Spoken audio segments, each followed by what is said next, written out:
Eu vou iniciar esse vídeo, galera, fazendo uma pergunta, e uma pergunta simples, tá? E agora, Roger?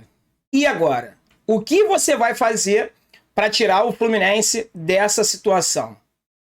Qual situação, André? O Fluminense estava bem até a última rodada, agora virou tudo. O Fluminense estava conseguindo conquistar os pontos, e sim, eu admito que eu seja um pouco resultadista. Então, quando o resultado é alcançado, quando a gente consegue vencer, mesmo jogando mal, eu consigo tolerar, relevar algumas coisas. Mas a partir do momento que o resultado não chega e o desempenho no campo é pífio, algo precisa ser feito. Então, nesse vídeo aqui de hoje, eu vou trazer alguns pontos importantes, algumas perguntas que nós, torcedores, fazemos tanto, e já que o Roger não consegue responder, eu vou tentar responder a vocês aqui e dar a minha opinião sobre cada ponto desse que eu acho que é o que está levando o Fluminense a ter esse desempenho muito ruim. Mas, ó, esse vídeo aqui não é para falar sobre coisa ruim somente não, tá? Assiste ele, porque você vai ficar sabendo, se liga, como você pode ganhar um PS5, é isso mesmo, um PlayStation 5 na faixa 0800. Fica ligado, hein?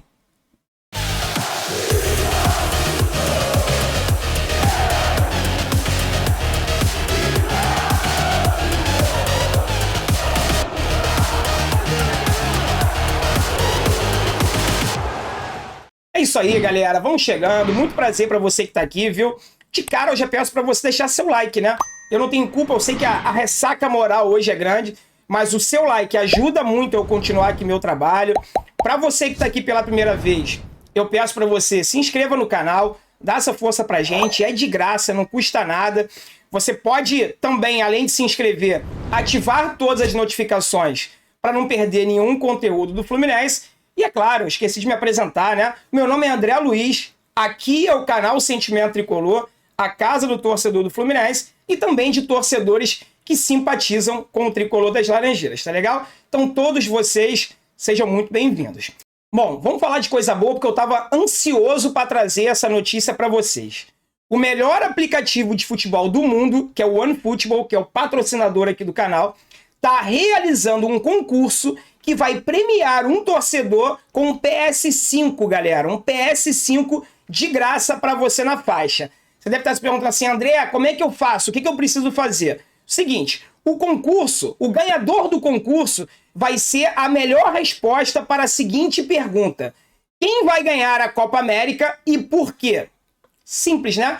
Quem vai ganhar a Copa América e por quê? Você vai clicar no link que está aqui na descrição desse vídeo e vai seguir lá todas as instruções. Agora um detalhe, hein? Se você está assistindo esse vídeo pela TV ou pelo computador, eu recomendo que você assista pelo celular, porque você precisa ter o aplicativo do OneFootball instalado no seu celular, tá? Então fica a dica. Se você está vendo pelo computador ou pela televisão, acesse pelo celular, clique nesse link que está aqui na descrição e, claro, se você não tem baixado ainda o aplicativo OneFootball, baixa, procura aqui um dos vídeos aqui do canal, tem um link para você baixar, tem que baixar por aqui para você poder estar concorrendo aí a esse concurso que vai presentear aí um torcedor com PS5 0800. Então não perde tempo, vai aqui no link da descrição, clica lá e segue todas as instruções, tá legal? Boa sorte a todos, galera. Bom, vamos lá, pessoal. Eu trouxe aqui, sendo bem direto, né, algumas dos principais questionamentos que eu me faço e que eu vi os torcedores fazendo na live de ontem, no comentário dos vídeos também. As perguntas, algumas perguntas foram feitas para o Roger Machado nesse sentido ontem na entrevista coletiva. Estou gravando esse vídeo no dia seguinte de mais uma derrota para o Atlético Goianiense. É incrível o nosso retrospecto contra o time goiano. Simplesmente nos últimos 3 jogos, 3 derrotas seguidas. E nos últimos 5 jogos, apenas uma vitória. Então, por incrível que pareça, hoje o Fluminense é freguês do Dragão. Completamente impressionante, né? Mas não é só culpa do Roger, até porque a gente jogou também com o Odair Helma no ano passado e o resultado foi pífio, igual ao de ontem, tá? Mas a primeira pergunta que foi feita, inclusive, na entrevista coletiva para o Roger foi o seguinte. Roger, você não acha que o Fred e o Nenê estão demorando muito para sair dos jogos? O Roger deu a resposta lá dele, enrolou e tal. E a reflexão que eu, André, gostaria de trazer para vocês é o seguinte. O Fred e o Nenê realmente não estão conseguindo contribuir praticamente nada, apesar que a única grande chance de gol criada pelo Fluminense em 90 e poucos minutos foi uma cabeçada do Fred aos 2 minutos do segundo tempo, tá? O Fluminense finalizou muito pouco durante o jogo, 2 ou 3 finalizações apenas durante todo o jogo, e a jogada de mais perigo, a finalização que realmente poderia ter sido gol, foi essa cabeçada do Fred aos 2 minutos, com uma grande defesa do Fernando Miguel. Então, o Fred é aquilo que a gente fala. Ele em campo, às vezes, uma bola, ele coloca para dentro.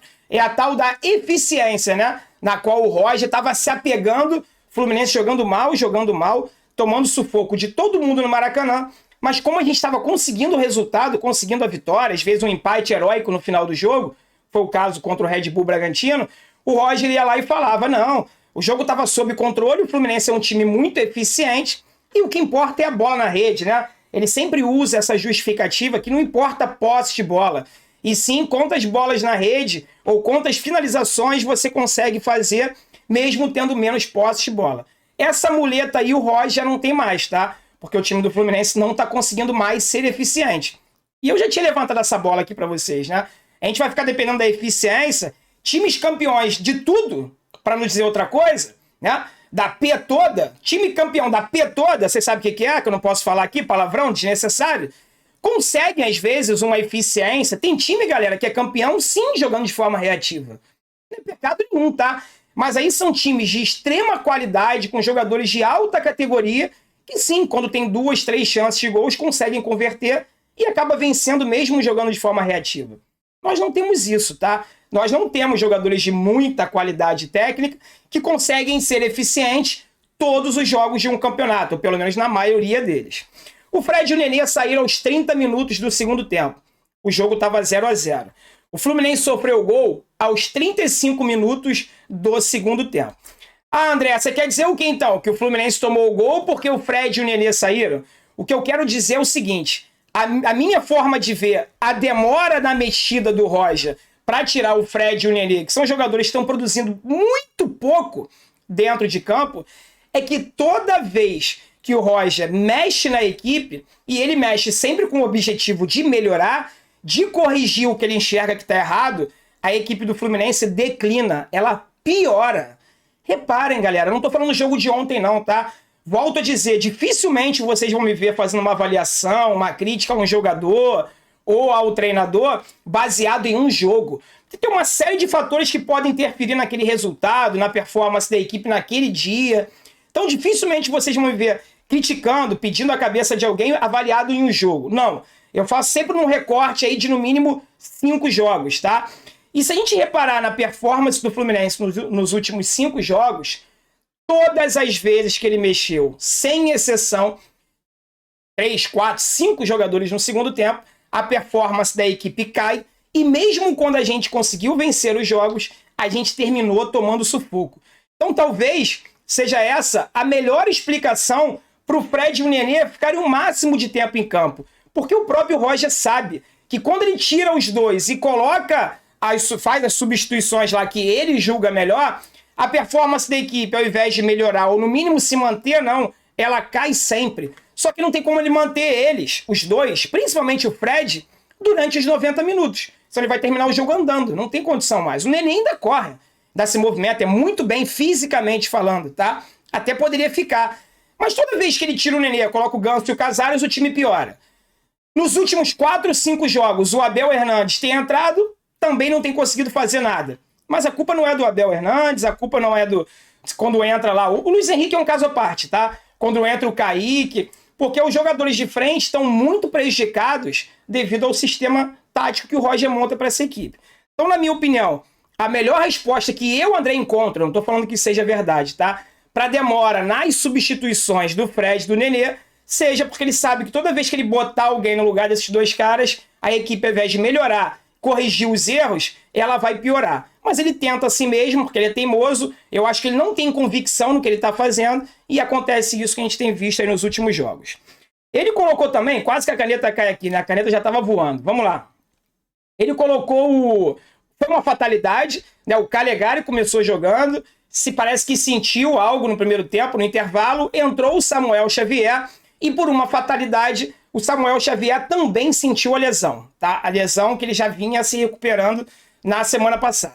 No momento que eu gravo esse vídeo, ainda não saíram notícias se a situação dos dois é grave ou não, mas o tempo é muito curto. Hoje é quinta-feira, o Fluminense enfrenta o Corinthians domingo, 4 horas da tarde no Maracanã. E se um dos dois não se recuperar, provavelmente teremos aí o Wesley como titular na lateral direita ou até o Igor Julião. O Igor Julião não estava ficando no banco, porque parece que estava lesionado, sentiu alguma coisa.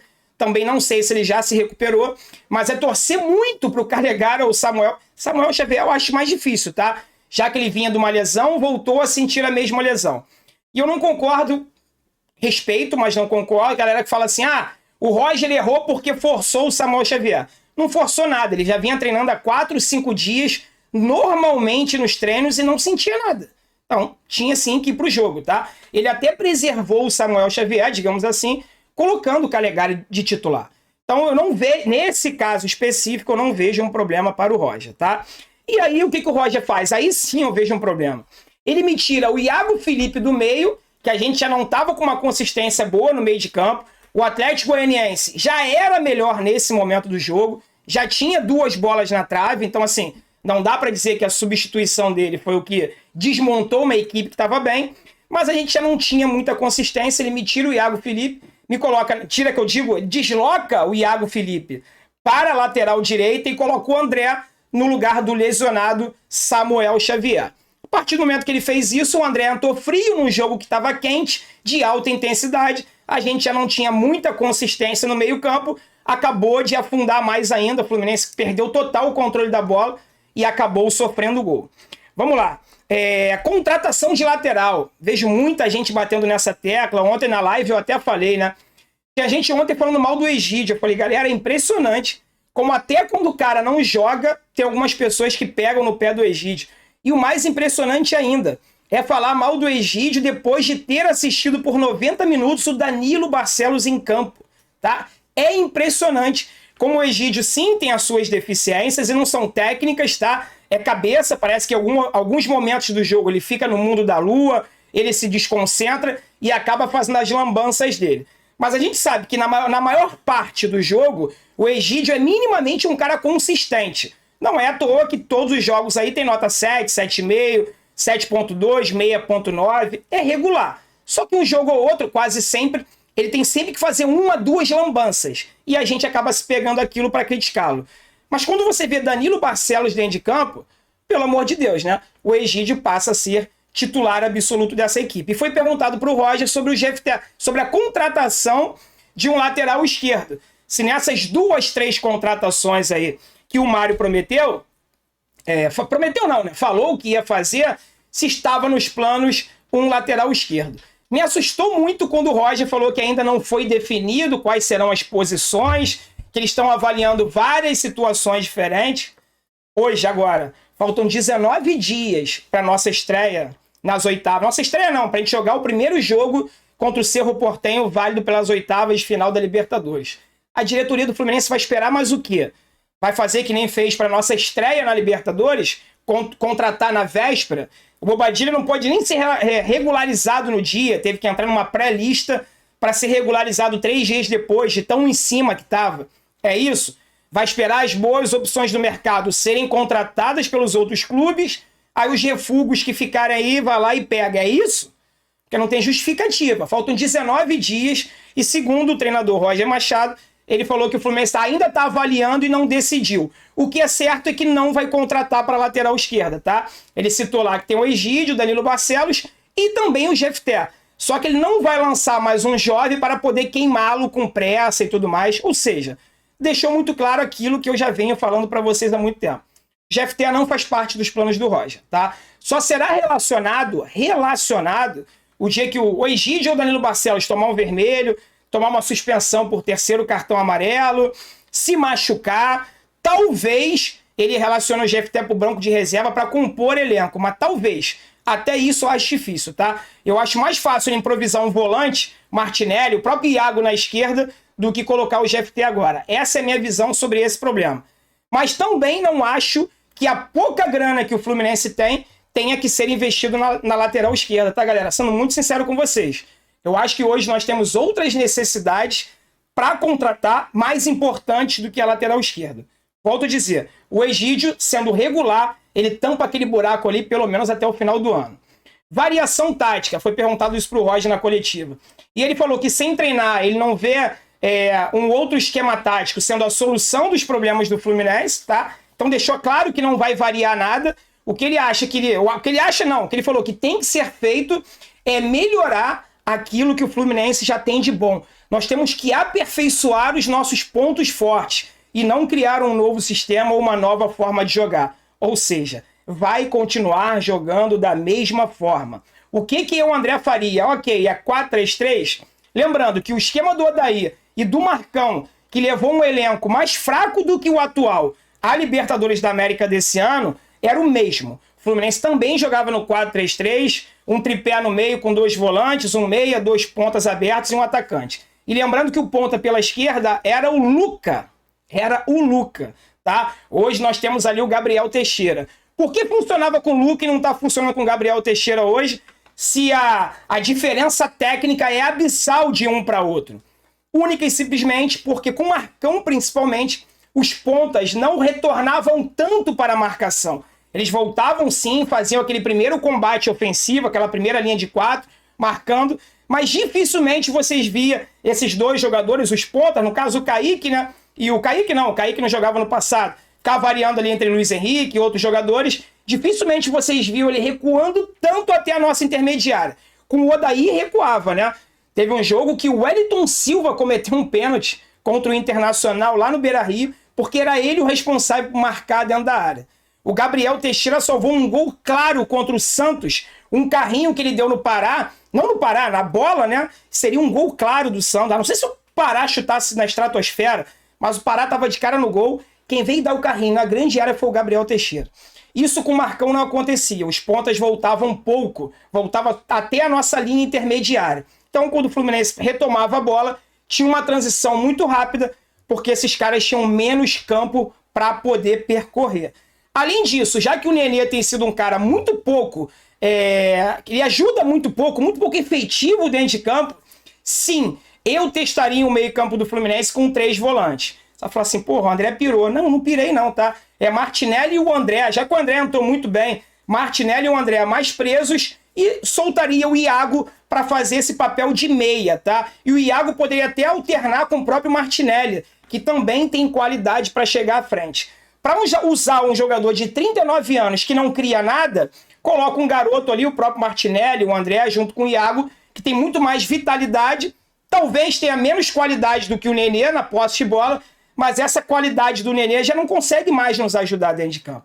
É uma bola parada aqui, é outro gol a colar, então é melhor deixar ele no banco de reservas, que ele entre descansado no segundo tempo, para poder nos ajudar. Eu acho que o Nenê é útil a esse elenco do Fluminense, mas não como titular absoluto e jogando quase o jogo todo. Tá legal, galera? Essa é a minha impressão, o vídeo acabou ficando um pouquinho maior do que eu esperava, mas enfim, a gente precisava falar sobre isso, e fiquem ligadinhos, hein? É um PS5 que tá em jogo, então não perde a oportunidade não e clica aqui no link, tá? Fiquem com Deus, um forte abraço, saudações tricolores.